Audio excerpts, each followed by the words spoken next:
What you're about to see is black belt jiu-jitsu world champion Brandon Mullins' favorite attack from De La Riva guard. He's repped this thousands of times and hit this in competition many, many times. It's called the ball and chain sweep. It's covered on pages 183, 184, and 185 of Nonstop Jiu-Jitsu.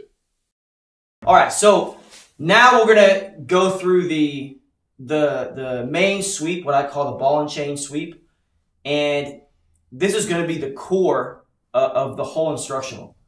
Of course, we're going to be doing other things, but this is what I'm always looking for. I'm always trying to get back to this.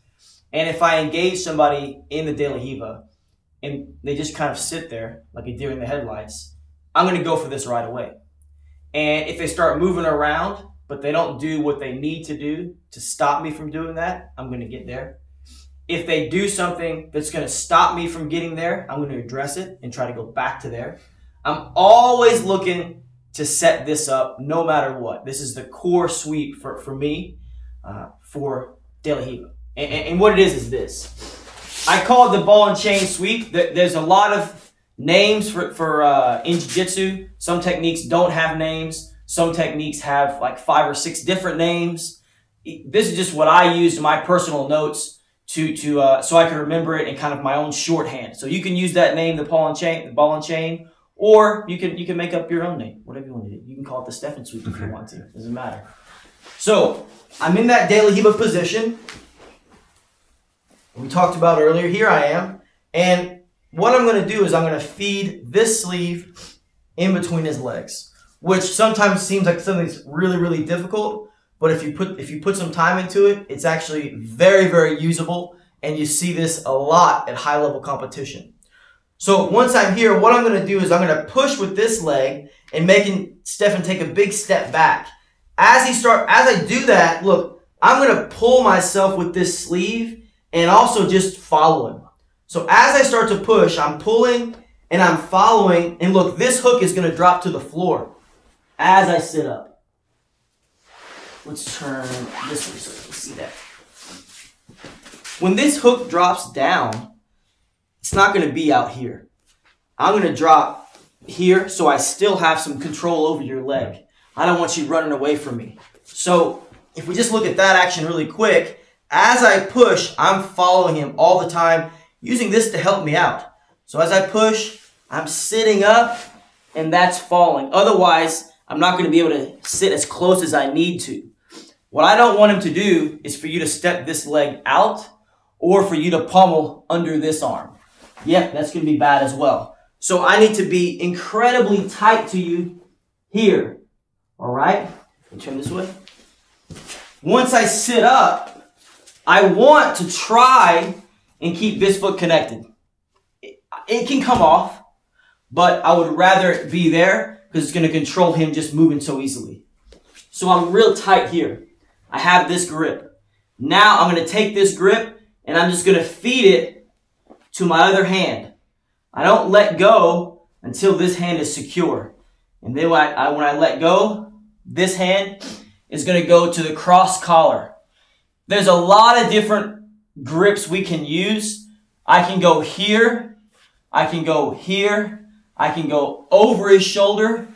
It kind of depends on, 1, what he gives you, and 2, what you're looking for.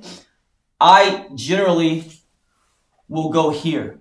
I think it's an easy grip to get, and I'm controlling both of his shoulders. So this grip is going to kind of control this shoulder, and then this one is going to control the other. Okay, so there's a debate on what's the best. For me, this is the best. Okay, once I get the guy here, I'm going to pull the collar down, and I'm pulling his sleeve in between his legs, and I'm kicking his leg out. You got to be a little careful, particularly with your training partners. He's going to fall hard either on his shoulder or on his face. So you got to be a little bit respectful to your training partners. So as I do all those actions, he's going to fall down. Bam. And now all I need to do is correct my position. My foot's on the ground. My elbow's on the ground. I have my grips. I'm just going to sit up and be right here.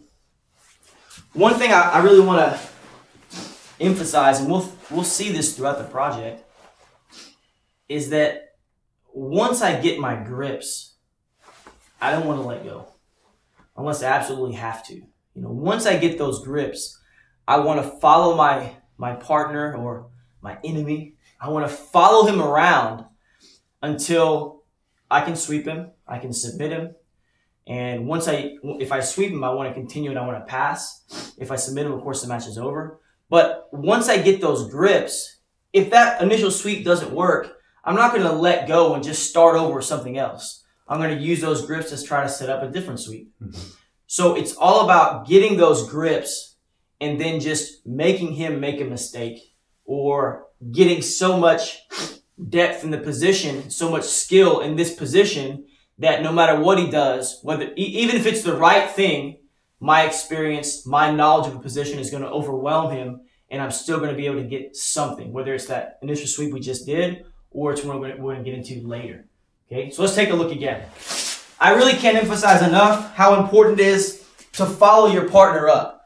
It's not like this. I'm going to stretch the guy really hard, and then now I'm going to try to sit up. That's just an ab exercise, and it's a lot easier for you to stop. If I just stretch you away, and then I try to sit up, you can just put your hand, bam, like that. Okay, palm heel strike. He's going to take me out there. Okay? 5-point palm exploding heart technique. Exactly. Luckily, that was only 1 point, so you got to make 4 before I die. And I'm going to trust that you don't do that. But if I push and I follow you, so if I move this foot an inch, I would have to move an inch. If I moved it all the way back, I got to sit all the way up. So it's a very smooth action. It's going to take some practice, but with repetition, it's going to become very comfortable. So when I'm here, I'm going to stretch. Okay, this hand stays, this leg drops. I'm always going to pull with this sleeve, and I'm going to hug his leg. Boom. So I'm really tight, changing that sleeve off. Okay, the grip that I use is what I call a spider guard grip. So I'm going to just turn his sleeve inside out, pass it over. I'm not going to throw it. I'm not going to reach for the collar before I get that grip. I'm going to make sure that that grip is secure, and then I'm going to go to the collar, and now I'm going to pull him down. I'm going to pull his arm through his legs, and I'm pushing his leg out so he doesn't have a lot of base. Boom. He falls. I step up, and I'm ready to continue here. This is, I would say, one of the best examples of a principle I call the table principle. I tell my students this sometimes, and sometimes they laugh and sometimes they don't laugh. But have you ever tried to trip a friend of yours as a joke? Sure. Sure. You try to trip him. It's kind of easy. He's walking on 2 legs. You take one of them out. He doesn't have anywhere to go. He falls down. Now, have you ever tried to trip your dog? 4 legs. Okay, I've tried to do this. I don't know why. I'm not sadistic. I don't. I love my dog, but sometimes I'll try to do some judo or some jiu-jitsu on my dog, and I'll try to trip him. He never falls down, okay? Because he's got 4 legs. If you take one away, it's a lot harder to make him fall. However, I figured this out, okay? He will fall if you push him in the specific direction that you take away the leg that he has. Okay, and I really didn't learn this by tripping my dog. I learned this a long time ago in this table principle. But I put it to, when I learned the table principle, and then I started tripping my dog, then I kind of like, oh man, that's how it really works. I understood how it worked a little bit better. So what I'm saying is if you can like do a quad pod for me, Stephan, if you put this hand behind your back, okay, if I push you this way, you're not going to fall. You have 2 bases there. If I push you this way, you're not going to fall. Even if I push you directly to the side, your leg is still there, you're not going to fall. The only way that you're guaranteed to fall is if I take you at this angle. So I have to take you that angle right there, you have to fall. Nothing. There's no way you can stop it. Yeah. So you were just like this, right? So let's take a look at the sweep position. So stretch him out a little bit. Boom, boom, boom, boom, boom. Even if he puts this hand down, just hold yourself right there. Don't move. Does that look familiar? You might remember it from 10 seconds ago. So again, if I push in this direction, so when the angle comes here, boom. So now if we just rewind, and I put myself back into that equation, that's really all I'm doing, right? I'm basically taking him over that shoulder. So when I stretch him out and I pull and I knock him down, he has to fall. There's no way for him to keep his balance. So that's really the whole idea behind this sweep, is that table principle. And I think it's important to understand the direction that you're going to sweep somebody. A lot of times people will set these grips up, but then they're putting pressure in the wrong angle, and the guy's never going to fall down. And they don't figure out why it doesn't work. You got to make sure if you chop off one of the guy's arms, you got to push him in that direction. Otherwise, he's going to use his other arm or his other legs to base. So I can hear what the viewers of this are thinking, and they're going, I know some people are going to be dubious about feeding that hand between the legs. And I know I was dubious when I first started seeing technique like that as well, until they started working for me. So how many times have you hit this in training, and how many times have you hit this? Have you hit it in competition? Definitely in competition. In training, I mean, I can't even count the number of times that I've done it. I mean, every single day I'm doing this sweep all the time to all kinds of people, to you know, of course, like I'm going to do it to a white belt or a blue belt, but also to my higher level training partners, going to do it to them too. And people who know what I'm trying to do, it's still effective. So it's not as easy for me to resist. It's like, don't let my hand go between my legs. Because once I'm there, I'm hooped. That's right. Once you're there, I'm really just going to follow you around until I'm able to knock you over. And I understand what you just said. You know, how are you going to get the guy's hand between his legs? But it's much more effective than it might appear to be. I'm also using this in competition too, at the black belt level. You know, I'm using this. And I'm not the only one. There's other people doing it as well. There's a lot of examples of this. The thing is, you know, when you're going to pass my guard, you're typically not like this.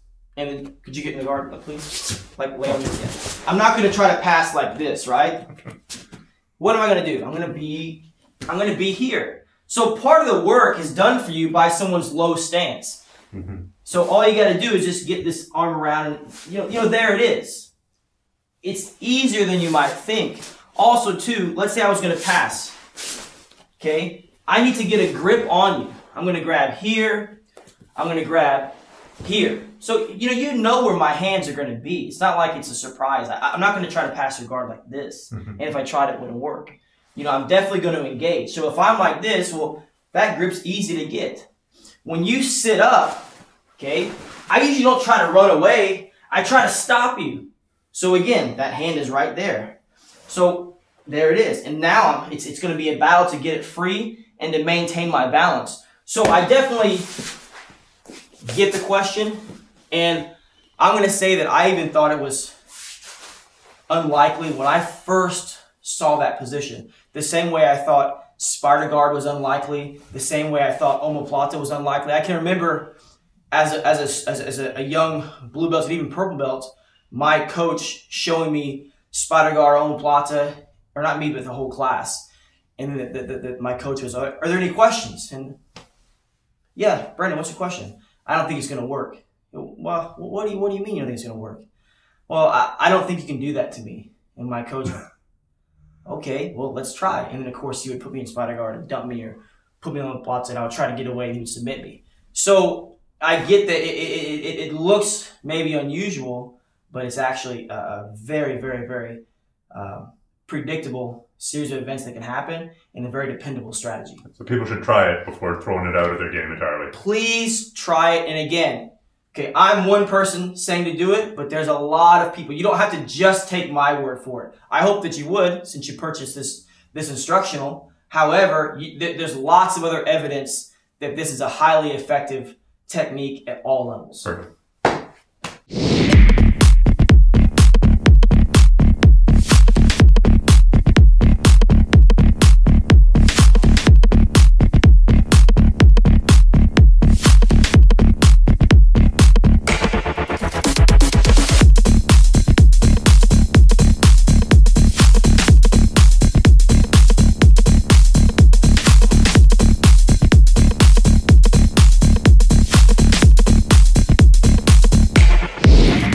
This idea of showing high percentage techniques that have been proven in competition over and over is a dominant theme in non-stop jiu-jitsu. Go check this out on Amazon. It'll be a great addition to your bookshelf.